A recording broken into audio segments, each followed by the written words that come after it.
So hello, I'm Melanie Bowles. Thank you for the introduction. I'm an optimization and insight specialist with InfoTrust. So I work with brands like yours to define and execute experimentation strategies. InfoTrust is a analytics consultancy. We are based in Cincinnati, Ohio, but we also have some offices in Chicago, Dubai, and Barcelona. So we work with brands across the world. So today I'm going to give you a framework to make your experimentation program more sustainable and more successful. So we're going to talk about building your experimentation dream team, how to generate and prioritize test ideas, formalizing your experimentation process, and finally, how to make decisions and take action. So I'm just curious, how many of you are currently involved with some type of A/B testing initiative? Okay, so a lot of you. Of those who raise their hand, how many of you are really confident in what you're doing with A/B testing? Okay, a lot less. So, I'm here to tell you it's not uncommon. Unfortunately, there tends to be a lack of confidence sometimes in A/B testing processes and even the results. And some of that kind of stems from not having a process to begin with. So, why do experimentation strategies fail? So there's a number of reasons up here on the screen, but one of the things that I've seen is when you're choosing a tool up front and you're working with a salesperson or you see ads, it's communicated to you and you're bombarded with these messages that it's going to be super easy. All you have to do is add this code on your site and then you can run 60 tests today. Like literally it'll say that. 60 easy A/B testing ideas you can do today. You can't.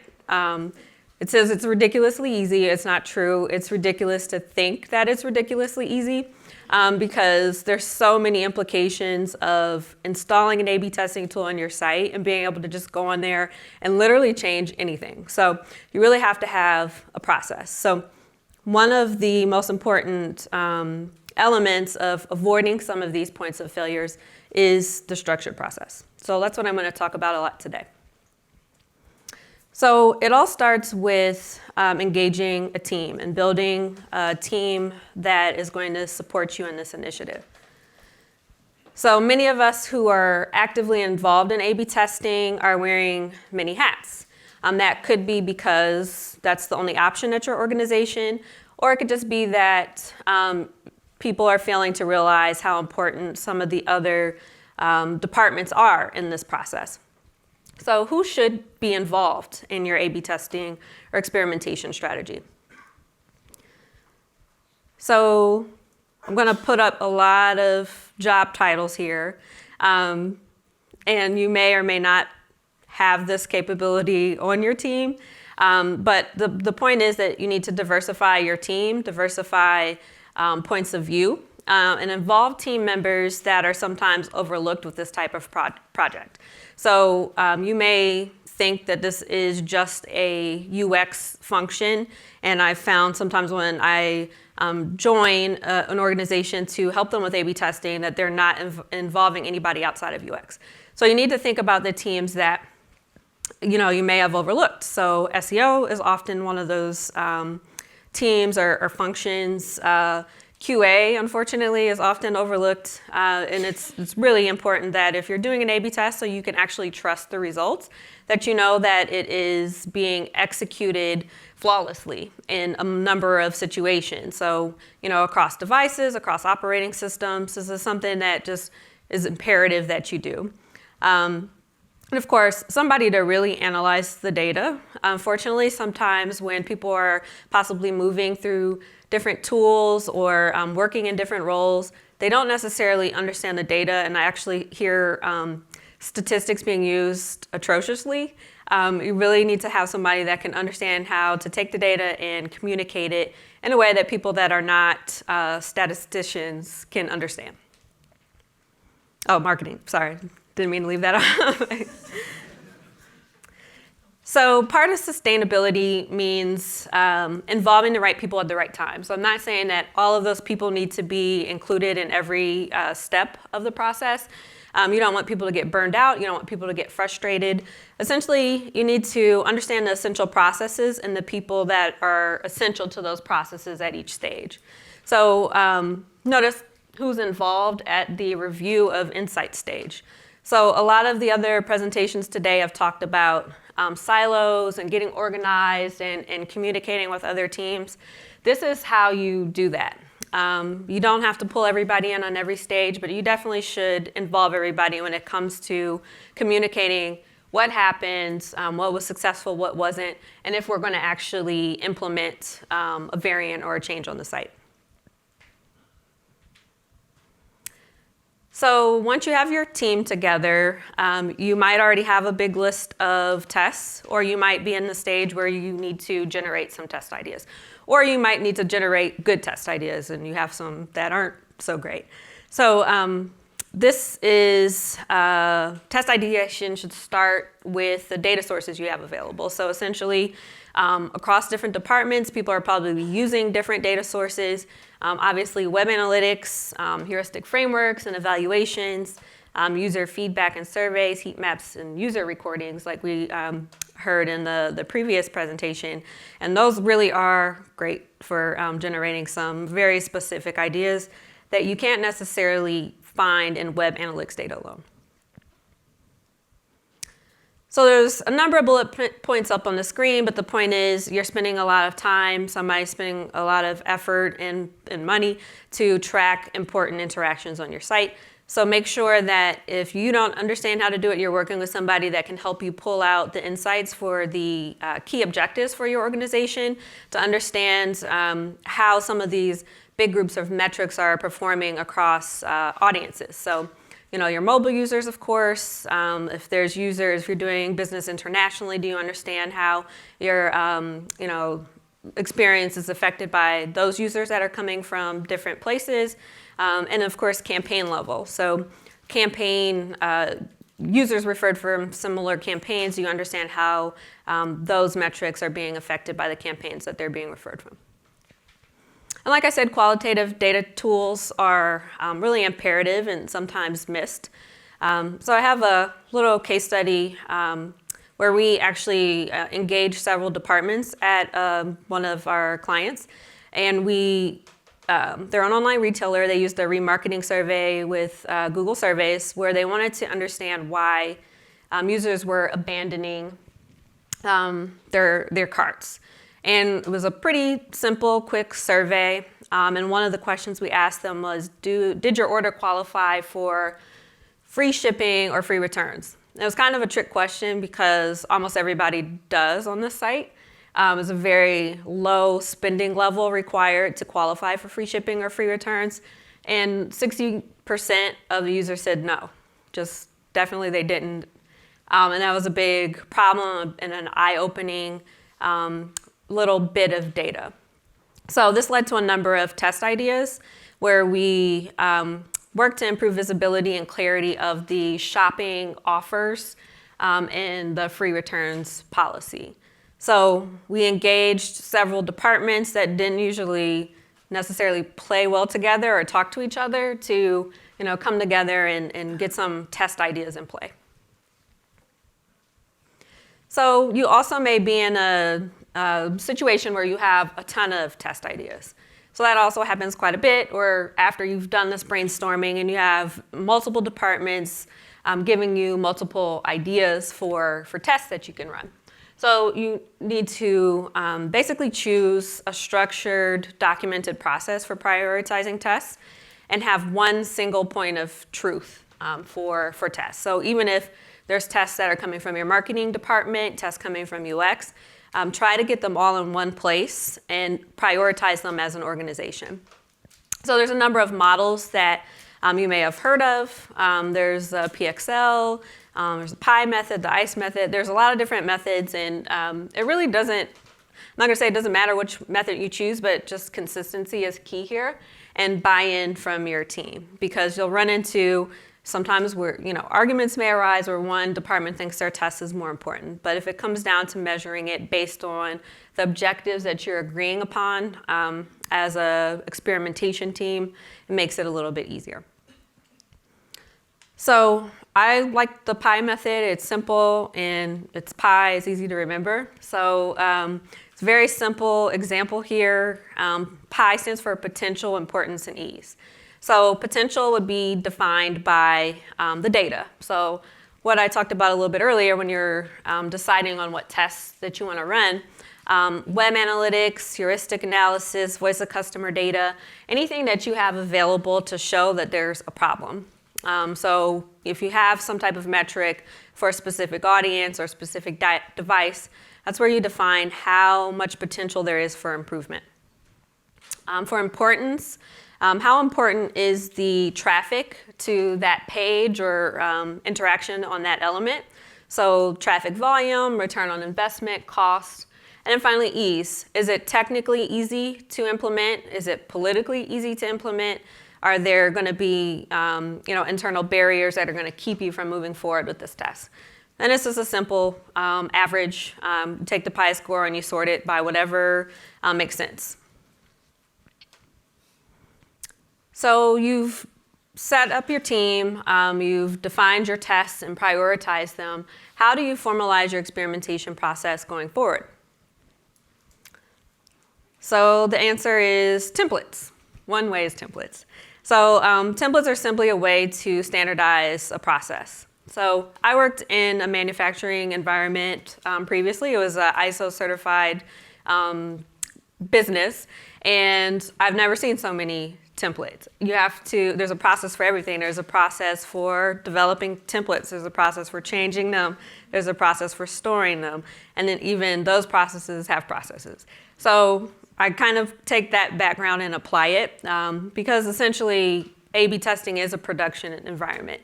Your goal is not to run as many tests as possible, but to run as many quality tests as possible, which is the whole point of ISO.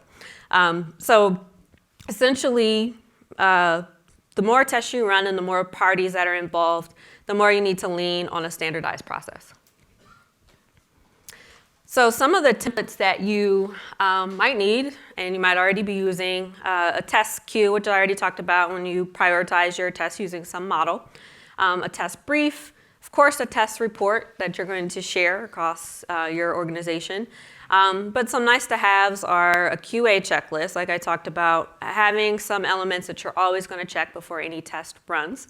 A quarterly review report, which we'll talk about a little bit more in a few slides, and summary test reports. So those would be more for, if you're running 8 different tests on a product list page, you want to have some way to kind of summarize the big picture of the learnings from all of those tests in an easy place. So a test brief is completed and shared well before the test runs to make sure that plans are communicated across departments that could be involved or affected. So what should go on a good test brief? Of course, the purpose, like what is the background and the reason why we're running this test? If you can show like some data evidence about why you would want to run this test.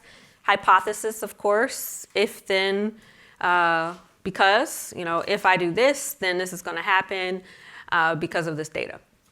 Your objective, so for the test, do you know what your primary objective is and your secondary objective?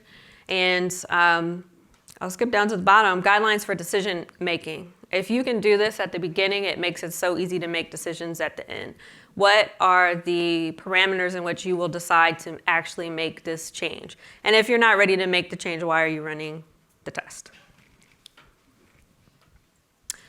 So test report, of course, should give someone the details they need to make a decision. Sometimes the decision kind of makes itself while you're running the test or analyzing the results. Details, results, recommendations, next steps. Often at this point, you also may have some related test ideas that you could use to deepen your learnings.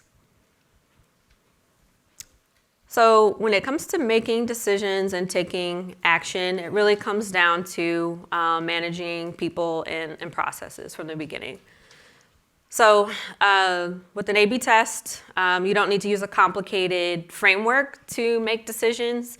You've already decided by running the test that the test is important and the objectives that the test or the change affects are important to your organization. So essentially with an A/B test, your purpose is to prove or disprove the hypothesis. Of course, the hypothesis should be tied to something that you know is going to improve business objectives. But really, whatever tool or model you're using, you look at your modeled or observed conversion rates and decide, is the hypothesis proven to be true? Does qualitative data also support your findings? And under what circumstance will we implement the variant? So if you've done this work in the test brief phase, you don't have to have as much of these discussions, but you should know how significant the results need to be and at what confidence levels. So how much risk is your team ready to take when it comes to implementing changes? So unfortunately, it's not always super clear, and people still make decisions to move forward. So do you know those parameters, and is everybody on board with that? Is the change even viable or possible? And finally, will the proposed change negatively affect their marketing initiatives or other departments? So you want to make sure that you understand those implications before you move forward with your final implementation. So one of the ways to keep your experimentation strategy sustainable is communication. Like we keep talking about is the silos that can cause issues in organizations engaged in A/B testing. So how do you do that? You share the insights, you share the data, and you adapt the content for the audience, just like if you were writing a blog post. Make sure that what you're sharing with people matches the audience that you're sharing it with. So one of the things that is helpful is an experiment retrospective. So this could be a brief meeting. Once test report is complete, once you've completed several tests where you review the hypothesis, was it proved to be true or untrue? Review your key learnings. Often there are issues that may arise that you want to discuss. What worked well? And then you clarify the next steps by department. So if you have decided that you're going to implement the variant, who needs to do what and when to get this in motion? And how do we move forward? So another way is to share the kind of big picture summaries as well. So one of the things that I like to do is some type of quarterly report that might be shared across the organization that may include people that aren't typically involved in A/B testing. So this could be your C-suite or your executive level where they don't have a lot of time or they don't necessarily understand all of the data. Find a way to make it simple, easy to read, and easy to scan, where they can quickly see what was accomplished by the experimentation team this quarter. So it could be a dashboard, which is great, interactive, up to date, hopefully, or in a more report form that you can send by email or even cover in a quarterly meeting. So this helps to keep the organization informed, promotes the culture of experimentation, and gives you an opportunity to share learnings that you learn from any failures as well. So very important, again, to break down silos using data. And just circling back, because I did mention that again, like I said in the beginning, the review of insights is imperative to ensure that all members of your team and members that aren't even on your team are informed. So mapping those roles to experimentation stages. So to recap kind of what was covered today, build your version of a dream team. So even though you may not have access to all of those different capabilities that I showed on that slide, their abilities still need to be accounted for, even if they're just brought in briefly. Use data to generate meaningful test ideas. That's why you're actually collecting that data and you're spending all that money and time to actually track things, and use a standard system to prioritize tests. So this often helps to alleviate some of the tension between departments when there's some relative or possibly disagreement about the test that should run next. And templatize your experimentation process. Make it a successful, smooth running cycle, as you always see for experimentation, that it's a circle and a cycle. If you have a template for each stage of that process, that helps to keep that sustainable as well. And finally, find a way to deploy your data across teams in whatever manner makes sense for your organization, whether that be a template or email or some type of report. All right, thank you. Thanks.